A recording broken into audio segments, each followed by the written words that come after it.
Thank you everyone for being here. It's been an amazing ride so far, and I hope we have a lot of fun over the next couple of days as well. My name is Eddie Vanderpaart, and I'm running a impact venture capital fund. And impact is one of the issues we have in this part of the world is that impact is sort of mal-defined, and I won't bore you with definitions, but we think of impact as double bottom line investing or triple bottom line investing. So optimizing profits while at the same time optimizing another beneficial outcome. And that may be reducing CO2 emissions, that may be in clean tech, that may be better patient outcomes in healthcare, that may be more efficient use of resource in agriculture, et cetera, et cetera, et cetera. And we think right now that time is ripe to state unequivocally that you can actually optimize those two at the same time while preserving, and this is the important part, while preserving a superior return. And interestingly enough, this week, a gentleman by the name of Larry Fink, who's the CEO of BlackRock, he writes every year writes a letter, and that letter has been sort of spelled out over the last number of years, particularly by every analyst, every macro analyst. I know that folks at ARS have been discussing this as well, and a lot of other folks. And this year, he doubled down, as he did in the last couple of years, on climate change as a extremely important, change that needs to happen. And he said, look, we're not environmentalists because we're woke or something. We are environmentalists because we're capitalists. And another person of our group called John Denniston, he said that's sort of a triple upshift. And what he meant was customers will want this, suppliers will want this, communities in which we live will want this, and therefore, if you are contributing to, in this example, a net zero society, you must be an impact company, and you're advantaged. And therefore, what we try to do is invest in those impact companies because we think they are providing a superior return. Not all of them, but the ones that are good. And I think that's a tremendous shift in thinking. Whereas a number of years ago, most people would have said, look, that's philanthropy, or some portion of philanthropy, or you have to sacrifice return. And we think there's positive correlation instead of negative correlation right now. And I know a number of the businesses here. I've met a bunch of folks already, and they have specific products that I personally think are really incredible and also are advantaged because their impact. Sure. Hey everybody, I just realized I'm not the CEO, but I'm the director of ESG and sustainability. Yeah, but I'm speaking for him right now. Thank you very much. I came from 20 years in the hedge fund industry, dealing with floor traders that had an average of like 25 years on the floor. Went to high frequency trading, always dealing with brilliant trade thesis, and to the point that Larry Fink actually made, that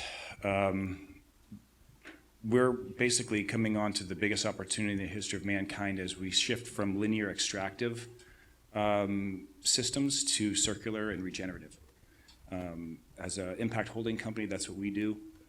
It's pretty exciting. It's kind of a bit different from mining out of the earth, because when you mine out of the earth, you have proven reserves and you have a decline rate. What we're doing, we're mining carbon out of the atmosphere.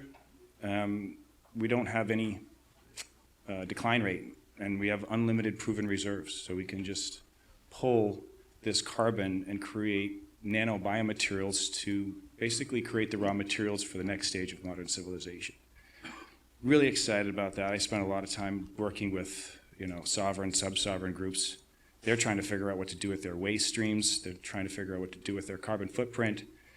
And as you're introducing negative emissions, regenerative infrastructure, it's a game changer for kind of this transition in our addiction from hydrocarbons to biocarbons. And that's ultimately what we're doing. But from the big picture looking forward, the biggest opportunities are going to be in decarbonization and electrification. So you see Tesla just killing it. We're going to be seeing just a tremendous amount of opportunity in those spaces, and that's, as an impact holding company, that's what we build and that's what we grow. Starting with big picture, I think, Julie, we talk about ESG, you've been focusing on the G in some ways. I'm Julie Kane, the CEO of Democracy Investments. Our strategy focuses on shifting capital towards more democratic countries and away from authoritarian states using a neutral third party. We use the Economist Democracy Index. So I think we all agree there's no consensus on how to measure impact. So that's one reason we've chosen to take that out of our equation and have a respected third party measure democracy for us. And the other thing that we do is we don't take any country out. Every country stays in so that we're incentivizing democracy. As we get bigger, all countries want to improve their democracy score to get more capital. So looking at incentive systems underneath all of these strategies, I think, is also an interesting way to evaluate impact. Could you speak to when you do that, what are the results? Our portfolio tilts towards Norway, Sweden, Taiwan, Japan, Canada, and away from the usual suspects: China, Saudi Arabia, Russia. Mm-hmm. And again, what's the result so far? So our index has outperformed the market cap only. So we're market cap and democracy weighted. The market cap products that follow MSCI and FTSE, we outperformed by 2.5% or more over the last 9 months. Thank you. So Ari, you represent someone who, there's this great, explain that program you did too. Our network was talking about, I said, how can we just put our shoulders collectively behind things? And Tom Junk, who's the CEO of Leo Burnett, said, there's this program called 10-10-10. Yeah.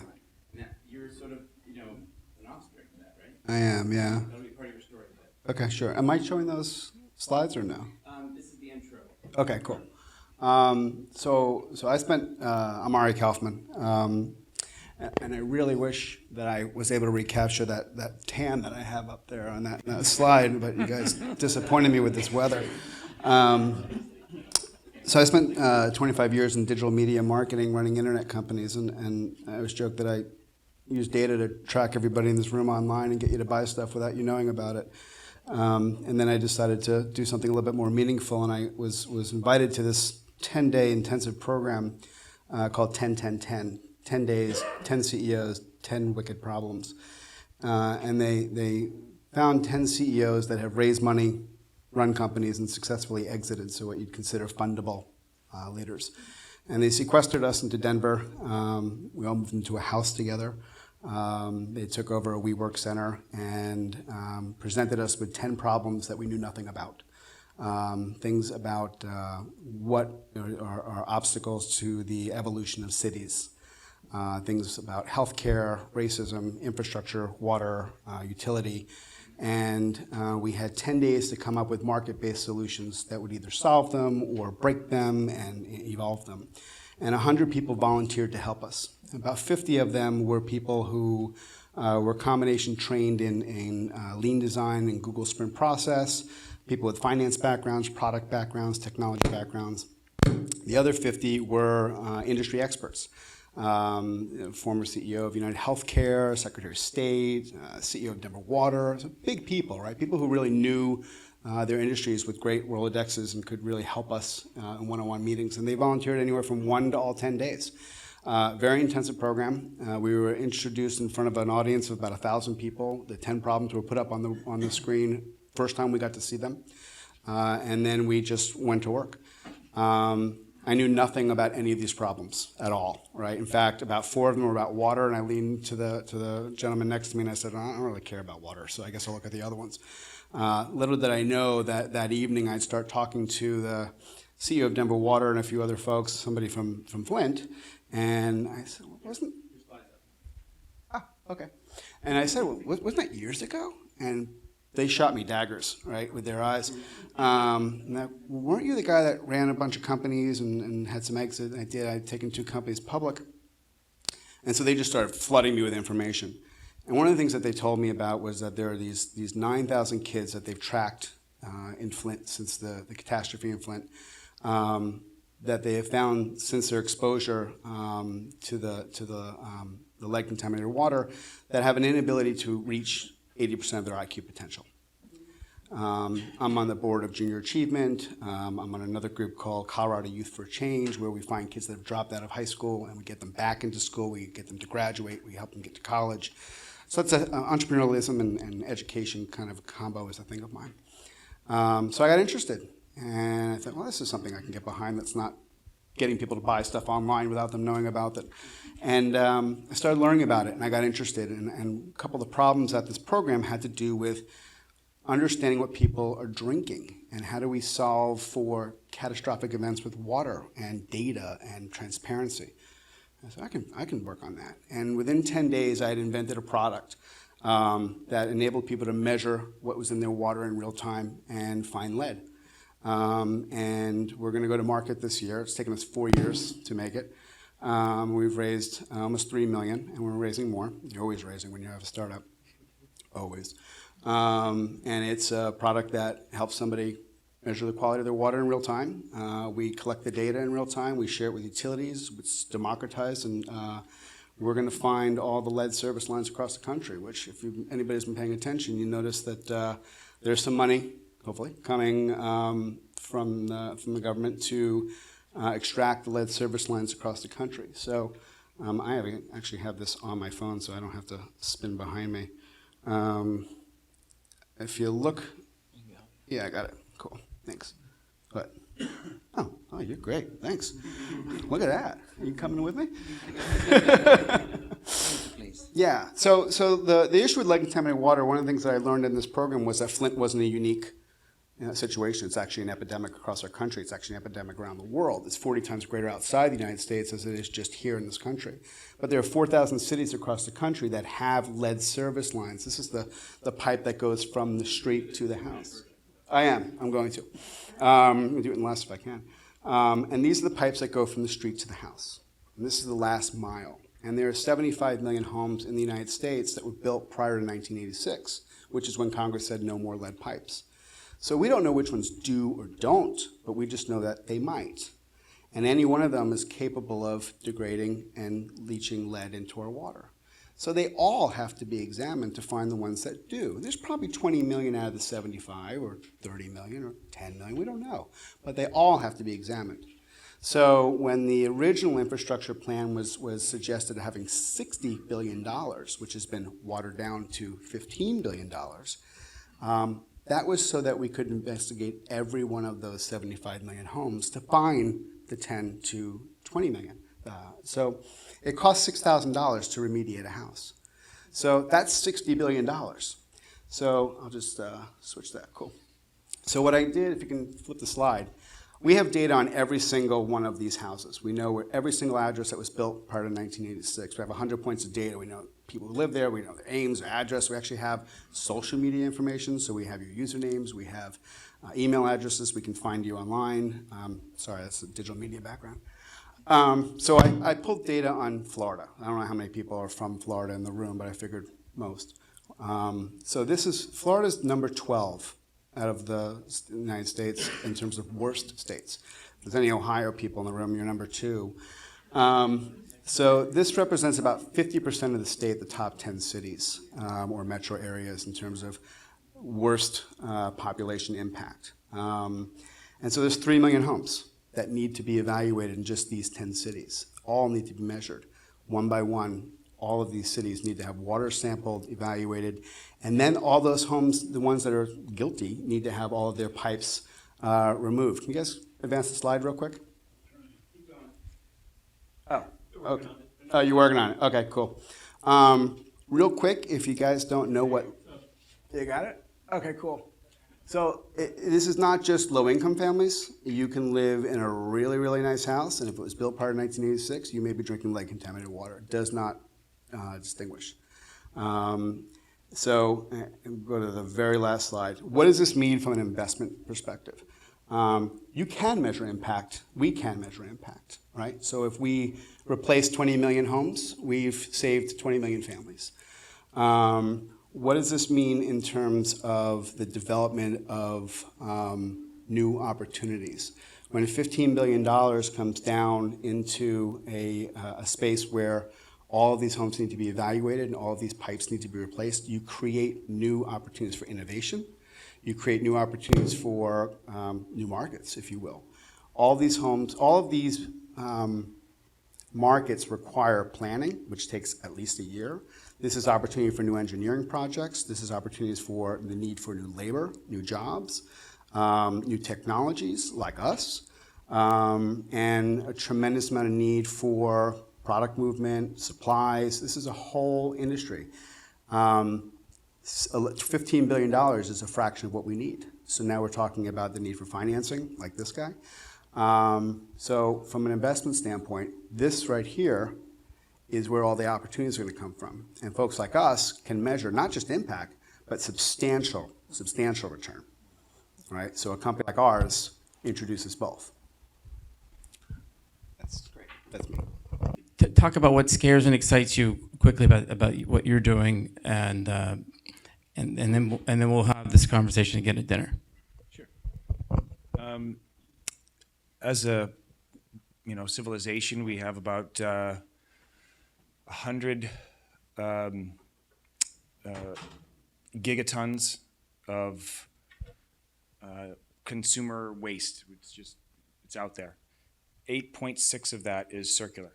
So that's the total circularity. There's a massive gap. It's called the circularity gap. So we've all been linear. Everything is just, take it, throw it away. So I think that the biggest problem that we have is try to create this, when we all live on this planet, when you can't throw things away when there's no away. So we have to kind of transition to a circular economy. It's the biggest problem we have because we're all addicted to hydrocarbons. Whether it be our clothes, our cars, or everything that's made around us, we have to transition from hydrocarbons to biocarbons. It's the biggest challenge, but it's also the biggest opportunity. Thanks.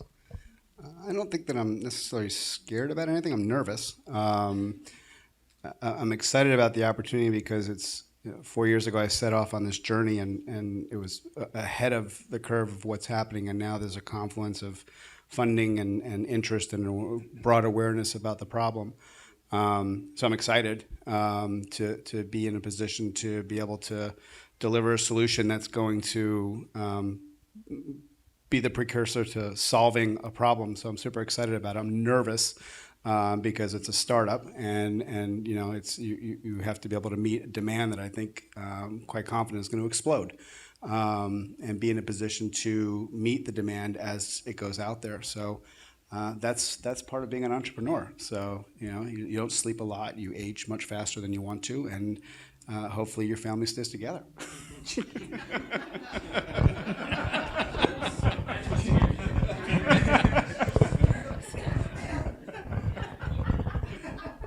That was a good one.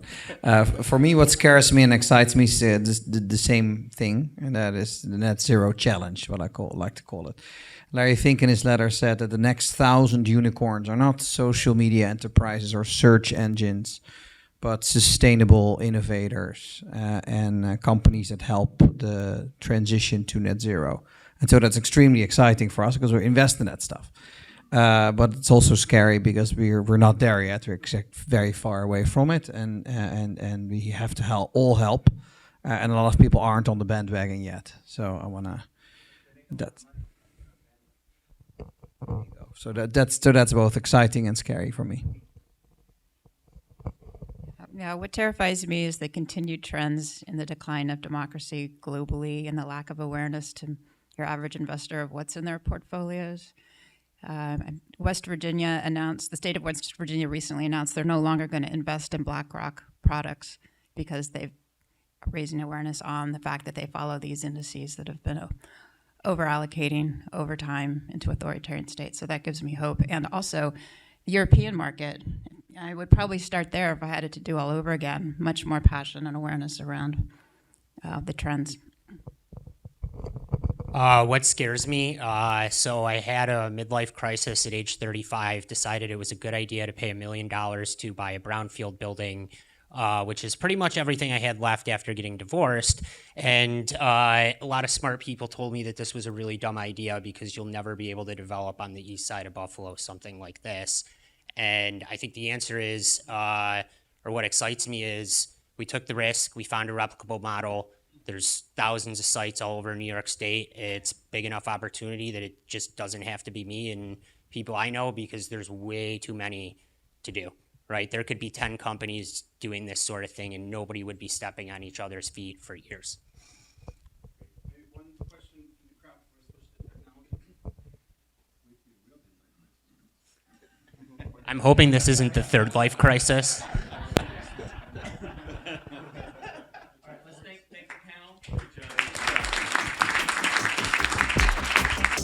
Come join our 361 Firm community of investors and thought leaders.